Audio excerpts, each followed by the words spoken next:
So with that said, if you guys remember, we're in the series of value-based team members. We've been talking about what are some of the things that we as individuals can do to add value to an organization, to increase the growth and opportunity. But also this works in our lives, in our families. And the whole idea behind this whole premise here is not only to empower you to be more successful at work, but to be more successful in life. And I really believe that those are some of the key things. And I think even more importantly, the topic I'm going to talk about today can really be a game changer for all of us in life, in business, in every aspect. But before we begin in part 5, and I share with you what the next component is of this series, what I want to do is I want to introduce you guys to this gentleman by the name of Chris Myler. He was a carpenter of over 15 years. And this gentleman for years worked faithfully for this organization and this developer that would build these beautiful homes. And he was a carpenter. He basically managed a lot of the projects that he was building. And so after 15 years, he sat with his wife and he said, you know what? I think it's time for us to hang up the hat. I want to retire and I want to do it right so that I could be with my grandchildren. I could be with my wife and really enjoy these moments. We've been saving up money and we just think it's time. It's time for me to finalize. So Chris went to his boss and said, you know, I just want to tell you, thank you for these opportunities. After all of these years that we have worked together, you have been an inspiration. And for all the years that you've entrusted me with this business, I just want you to know that I'm going to resign and I'm going to retire. So of course, the actual business owner, developer is like, oh my goodness, this is heartbreaking. You've been with me for 15 years. You know, we've always appreciated your work and we really respect you dearly. But obviously you kind of you gave me a short notice. Would you mind? I'm working on a very special project right now. Would you mind at least helping me on that while I find your replacement? And so of course, Chris says, of course, yeah, whatever it takes. And so he said, well, here's this project. I want to give you some flexibility to kind of design it whichever way you feel makes sense. But at the end of the day, I want this to be a very beautiful home that basically has the standard of our organization. So Chris decides, okay, well, here's the last project I'm going to do. But with his mindset of retirement, he starts saying, well, how can I do this quickly? And so over time, he kind of kissed out of the window. He said, who cares about that? I'm just going to focus on finding ways to do it faster, cheaper, and quicker. And he starts building this home and basically starts cutting a few corners, and he doesn't really care about the contract with the masonry and everything else. He just tries to get it done as quickly as he can with the least amount of headaches as possible.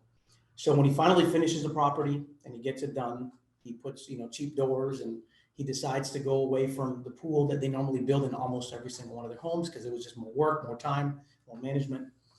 So he finishes this little pretty home. He goes and he talks to the actual boss and he says, well, the project's done. You should be able to apply for your certificate of occupancy and do what you have to do. And so the actual owner comes back and says, thank you for finishing the job. By the way, here are your keys. This was just a gift that I wanted to give you after all of these 15 years of being faithful to me and really investing and helping us grow. And so if you can imagine the mindset behind this particular gentleman who after 15 years of having the integrity, hard work and effort decides to slack on this one last project. And I want you to visualize this because it really is something that should capture our hearts. The very first thing that I could think of is what a shame. If he had only known that he was building his own house, he would have done it also differently. Think about that from that perspective. And think about in life, realistically, just think about it from this way. We do the same thing with our lives. We build one day at a time, often putting less than our very best into the building. And then with shock, we realize that we have to live in what we just built. Mm. And so the biggest challenge that I want to challenge you guys to consider today as we talk about this next topic is that you never know that what you're building is the place you end up being in. And so it is so imperative that we always elevate our game and always do our best because you never know when that one piece was meant for you. Does that make sense? So let's go ahead and begin. Today, what I want to share with you, step 5 of the 8 that we're covering in the series is be an inspirational team member.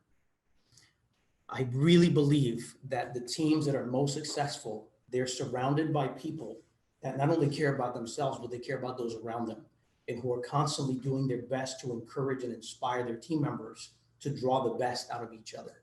And I really was doing some research and I kind of agree with this statement that says, who you are can be measured by how you make others feel.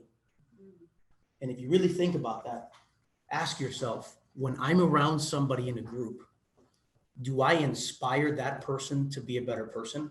or do I drain that person from the very good, the very positive that they had in the first place? You see, you can't be both. So you have to make a choice to be the inspiration to those around you. Otherwise, you become the drain to the people around you. And that's what we're trying to avoid. Now, there is some benefit that is associated with being an inspirational leader. I'm going to only share a few. There's a lot, actually, but I want to share with you. The first one is fulfillment. It feels good to make a difference. How many times have we done different mission projects? Would you guys agree that as we're helping those children or as we're doing a mission, there is nothing that feels greater than knowing that what you did has an impact on somebody else? That fulfillment really helps us and is critical in our lives.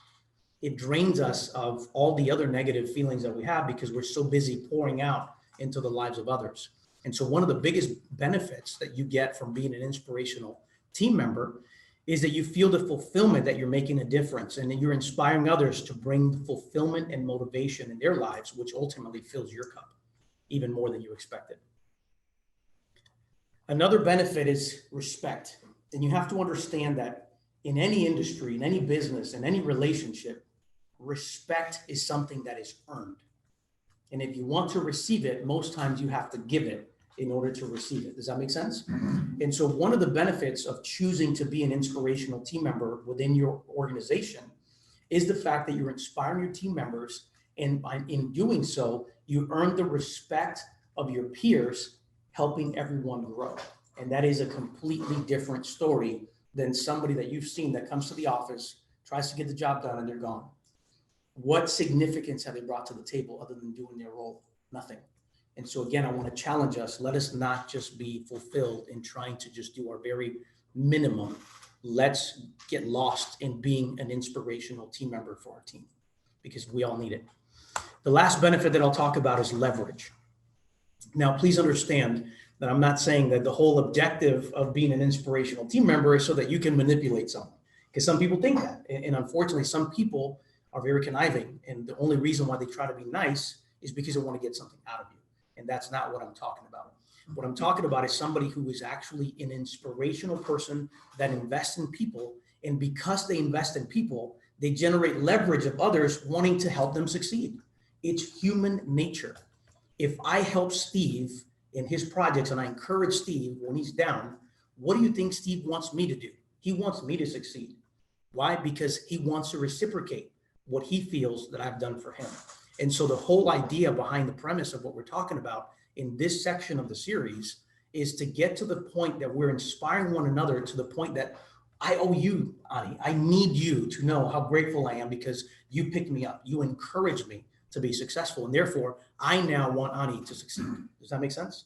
So that's the true intent and the true benefit of being an individual that chooses to be inspirational rather than just status quo. All right, so today I'm going to share with you 3.5 keys on how to be an inspirational team member. All right, so let's begin with the first one, which I believe is common sense. But as we know in our office, common sense is not so common. So let's begin by leading by example. If you're not governing yourself first, how could you inspire someone else, right? I can tell you of time and time again that when I do something and I do it consistently, that's when I see my children follow after what I do. But when I say something to them, they'll even call me out and say, well, Dad, you said this, but you do this, right? So what are they following? They're following my actions rather than the words that I use, right? So this is what I call earning respect and influence.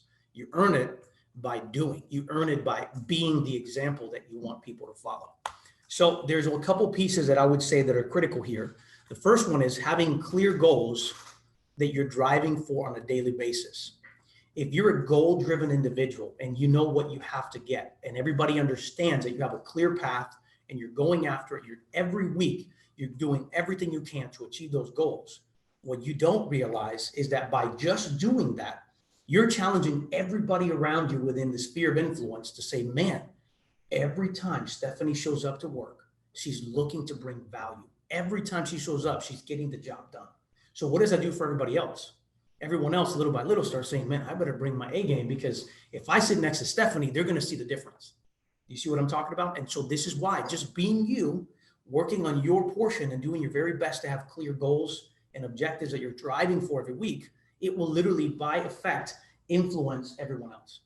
Now, on the other hand, if you come to work every day and you're like, oh, another day, I can't wait till Friday, what do you think happens to the team around you? It does the complete opposite. Then everyone's like, oh, and then the motivated people are like, I don't even want to be around you. I don't want that negativity near me.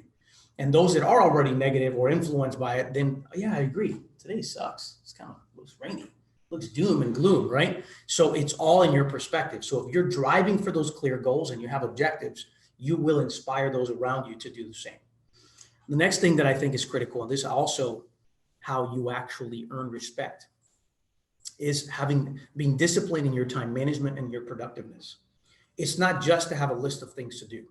It's making sure that you manage your time and you manage it so well that you're being productive with your time. When people do that, it is incredible to see how everybody else is constantly drawn into, man, I better get better at what I'm doing. I can tell you that we've seen it even with Ani, and a few times as she was working on some things, it tightened up some of the team. Why? Because Ani's dedicated. She's pushing the pieces that she needs to push forward. And what ends up happening is everyone by default starts really lining up and saying, you know what, I need to do the same. I saw some of the other team members that used to come here regularly and their productivity went up. Why?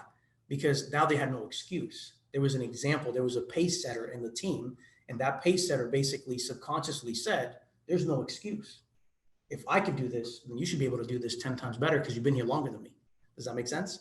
And that's the key. Another perfect example that I want to give is Steve has always been a great example of his time management, always being positive. I think everybody here would agree.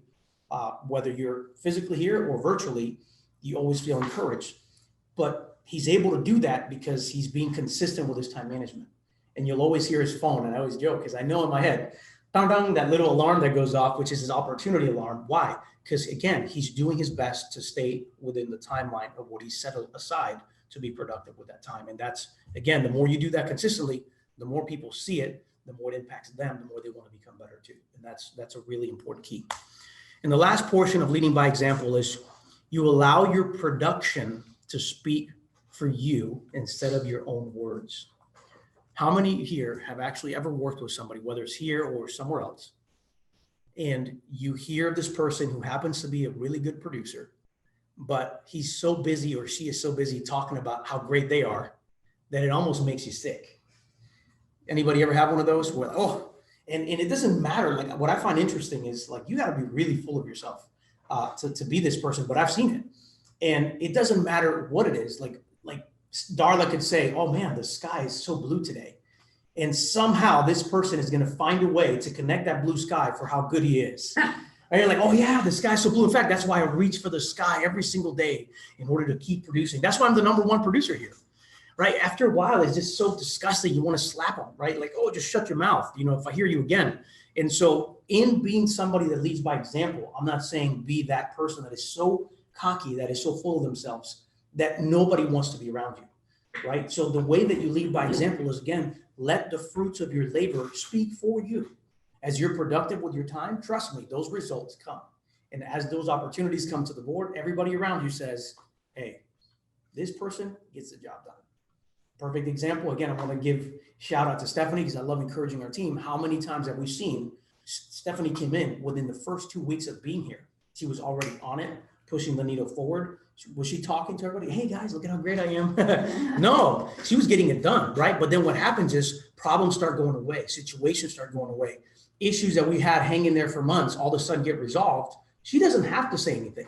We're already pointing at her going, man, what's your secret sauce, right? Why? Because we see that she's being productive with her time and her productivity speaks for her. And that's how we should all aim to be. We should be someone that allows our productivity to speak for us. And that's really the key that I believe will make a big difference for all of us. All right, so let's go to number 2. All right, so we went from earning respect by leading by example to now being intentional and empowering those around you.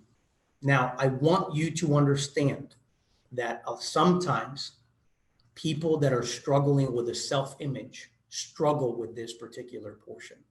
And I'll explain why. When I say empowering those around you, I mean, in my mind, I see me lifting someone up above me, taking them to that next level, okay? That is somebody who has a healthy belief system in themselves, and the world doesn't revolve around them. So it's a healthy perspective. What happens is with some people, who are very self-conscious inside. They hide behind a wall, and what they do is if you come up, they want to bring you down, because in their mind, if you go up, they're lesser than you. And so I want to challenge you, stop that mindset if that's you. That is never going to get you to the next level. The most important thing to do is to focus intentionally on empowering other people to become a bigger success. Because what you don't realize is that as you lift others up, so does your value as well. And it doesn't matter whether you could even do what that person does or not. You're most likely going to get the credit for helping that person to be successful anyway. So if anything, you need to unleash people, not hold them back. And that's really the challenge. And this is what I call engaging your team. When you engage with your team, you empower them to be a better version of themselves, which ultimately draws the best out of you. So here, let's break this down. First piece of empowering those around you is show openness and direct involvement in planning and putting solutions as a team in unity. So as you guys know, whether you're doing acquisitions for us or lending for us, or whether we're dealing with passive investors, or we're dealing with underwriting and valuing of properties and everything else we're doing, or dealing with some of the issues in the post-closing side, we are all a team, right?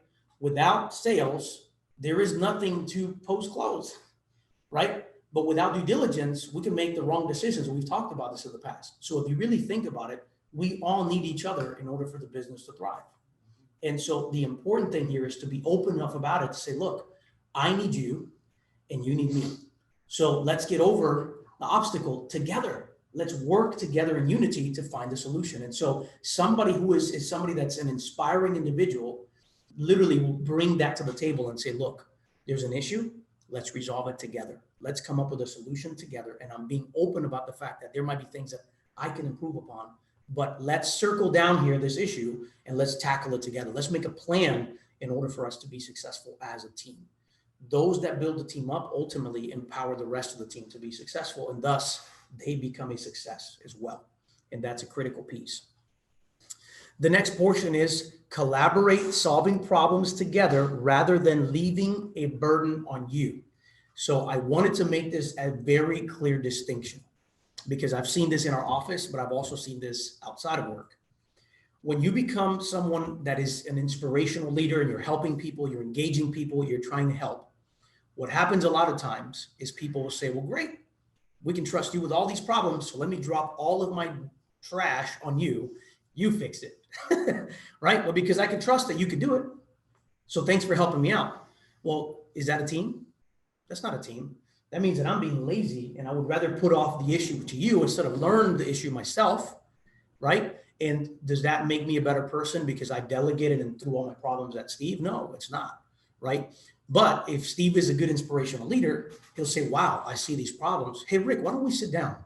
Let's make a plan together and I'll help you on this time. Let's work together through it. And what he's really doing is empowering me to overcome my fears or my limitation of knowledge that I may have in that particular topic. And he's helping me to get through it. But he's not doing it for me. Does that make sense? We're doing it together. And the reason why that's so important is because if we just keep dropping stuff on somebody's lap as a team, that's great that they can help us. But really what we really need is for them to help us through it so that we're not independent, right? We're not dependent on them. We're independent as a team. And so it's critical. So make sure that when you're doing this out of good faith to help someone, you're not enabling them instead of empowering them. That's a big difference. And so I want to make sure that's a clear distinction for all of us. We want to be empowering. We don't want to be limiting. And the moment somebody has to depend on you for everything that's being done, you're not empowering, you're enabling. And that's something we don't want in our organization. The next piece, of course, I think it just goes without saying, but encouraging the team to achieve their objectives individually and as a whole. It's someone that is constantly basically working with the team saying, hey, we can do this. I know we found a solution to this. Imagine all the solutions we'll build together. Let's go. Somebody who is empowering their team is somebody that's investing the time to encourage each and every one of the team members to push forward and press through to reach their individual goals. It is not somebody that does it for you. It's somebody that encourages you till you finish what you were supposed to do, and ultimately the company wins. That is the biggest difference that makes everything move forward as an organization, not as an individual, okay? All right, step 3, and I think this is critical, is appreciate your team. It is all about we, not me. And I'll say that again. It is all about we, not me. So the most important thing to realize here is that each and every one of you is a gift. We're a blessing to one another, not a curse. And each individual has to be aware and appreciate, not take for granted, the input and the help of somebody else. Because the moment that we take it for granted, we immediately close that wall instead of open and build a bridge for us to work together. And it begins with appreciation. And so again, when you're leading by example, you're empowering your team members. The next thing to do is don't forget the fact that, hey, we need to be grateful for everyone in the team. Each team member supports the other part. And so here's one of the ways that we can do it. The first one is be intentional about making your team feel respected and appreciated. The reason why I say be intentional is because sometimes we get so busy in what we're doing that we forget to just pause for a minute and say, hey, I just want you to know that what you bring to the table is important. Thanks to you, I get to do my job. Thanks to you, I have opportunity. And I really believe that's something so important that if we're not intentional about it, it's easy to forget. It's really easy to forget. And what really stinks, and that's why sometimes I even have to be, I'll tell you a story that I think you guys will laugh about, but I almost have to, because I'm kind of bottom line driven and I'm always shooting for goals. It's hard for me to just look around because I'm just so, tunnel vision. But if you're not careful and you're so tunnel vision, you get so far ahead of everyone that when you look back, you're by yourself. You're going, what happened? And it's really important to stop for a minute, respect and appreciate everybody else so they come alongside you. So I'll give you a story. Now, it's a confession, but I think you guys will enjoy it. So I have had to force myself over the years to do it, not because I don't appreciate someone, but like I said, I'm just so focused that I forget. And so I started setting up these schedules. And some of you will now remember this because I've done this. And I would say, okay, so every other Friday or a day in the week, I would reflect and I would start thinking about different team members. And I would write down my notes. What do I appreciate about Steve or Darla or Stephanie, for example, or Javier? What is it that I appreciate about them? What have they done lately that I'm really just grateful for? And it started that way, writing it out. And okay, this is where I'm at. And so then I would write this email. And then I'm like, but if I'm sending it on Friday, why don't I schedule it? And so then I started scheduling my email. So I would write it, schedule it Tuesday at 10 a.m. And Steve, I don't want him to think that I'm doing the same with Darla. So Steve, email go out Friday at 2 p.m. because I didn't want everyone to be like, oh, we did this for everybody. So this is not even special. So I would just pick a few, right? And so anyway, one time I was in Monique's office and I'm talking to her about something. And all of a sudden her inbox goes ding, ding. And she's like, she reads the email as I'm talking to her. And she's like, did you just write that? So of course I got caught with my scheduled email. But then to make it even worse, my wife gets an email. Oh my goodness. She gets this email from me saying how grateful I am for her and all this stuff that I wrote down. But it said, dear someone else's name. So the moral of the story, even if you want to time your emails and you mean something, just make sure you read the name that you're addressing it to, because it does the opposite of showing appreciation when you email someone with the wrong name. But anyway, so yes, I made that big mistake. But again, the whole point, guys, is you have to be intentional, right? We really have to care enough to schedule the time to say, look, let me stop for a minute and share my appreciation for somebody. And so now sometimes I don't necessarily schedule it. When something happens on the spot, then I sometimes just right there address it because I want people to know that I'm grateful. So again, I haven't figured it out, but I encourage you, be intentional because it does go a very long way. I've seen people grow in their productivity. And I think a lot of that has to do with the fact that they know that what they do matters to me and it matters to the team, and they feel appreciated. So therefore they want to give their best. And so it's something that if you want your team to do the same, be grateful for what they do. The next thing is recognize their input, contribution, and commitment. It's not just enough to be like, hey, thank you, Steve, you're an awesome guy. Or thank you, Ani, for just being so great, for being you, right? Which is good. But when we're in a team meeting and Ani has actually done something that went above and beyond, wouldn't it be awesome if I recognized her and said, hey, everyone, before we meet today, I just want to give you a shout out, Ani, because you went above and beyond and you did this and this and this, which helped us. So thank you for that. Or let's say we're having a meeting about, in fact, this afternoon, we're going to have a conversation around 4 o'clock about how we can do some things better for marketing, right? But what would happen if we're there and we start with, hey, look at what you've done so far. Great job. How can we take it to the next level together? And let's say somebody else on the team makes a really good recommendation. Instead of just writing it down, stop and say, hey, that's a great idea. I didn't even think about that. That's a really good idea. If we all were intentional about encouraging each other, what do you think would happen to everyone around them? Everybody would want to double down and say, hey, I'll be in that meeting. I'll do whatever I can to help. Because again, you know that what you do, it matters, and what you do has a purpose, and what you do has meaning. And so I want to encourage us, hey, take that second and recognize somebody, or, hey, you know what? Thank you. I know that you stayed late on Friday to get this thing done because you knew we had a deadline. Thank you. I just wanted you to know I saw it. Just that one little piece. Think about that seed you planted that makes a massive impact on everybody else. And then the last piece of part number 3 is speak life over your peers and aim to draw greatness from them. And what I mean by that is we've talked about life and death is in the power of the tongue. You guys agree? If we believe that, we should be speaking that. And so we need to call out greatness in individuals and say, wow, you're mighty. You are a productive person that executes every time consistently. I just want you to know that. Just think about if we intentionally spoke life over each other, what would happen to each and every one of us? And so I want to challenge you. If you want to be an inspirational team member, speak life over each one. You'll be amazed at how you actually call that into existence by just declaring it by faith, and it will change your life and those around you. So with that said, guys, I'm going to wrap this up and show you the half right here. What I'm trying to do is share with you guys how we can develop positive habits that make us more productive and make us more of a contribution. And I love this quote by Benjamin Franklin. He says, your net worth to the world is usually determined by what remains after your bad habits are subtracted from your good ones. And guys, what I mean by this is your half. If we could all aim daily to continue to develop positive habits of working as a team, of helping other people, of encouraging those around us, and that exceeds our negative habits that hold us back from actually achieving the goals, that's how our net worth in a company grows. Because if you are more consistent, you're more successful at encouraging people, you draw greatness in somebody else, your value for that organization is substantially more than the person that just comes to do their job. And so I want to challenge us, let's get in the habit. Let's encourage each other to develop a habit of being positive and overcome the negative habits, replace those negative habits with these new positive habits so that in the end, we're all better for being around each other.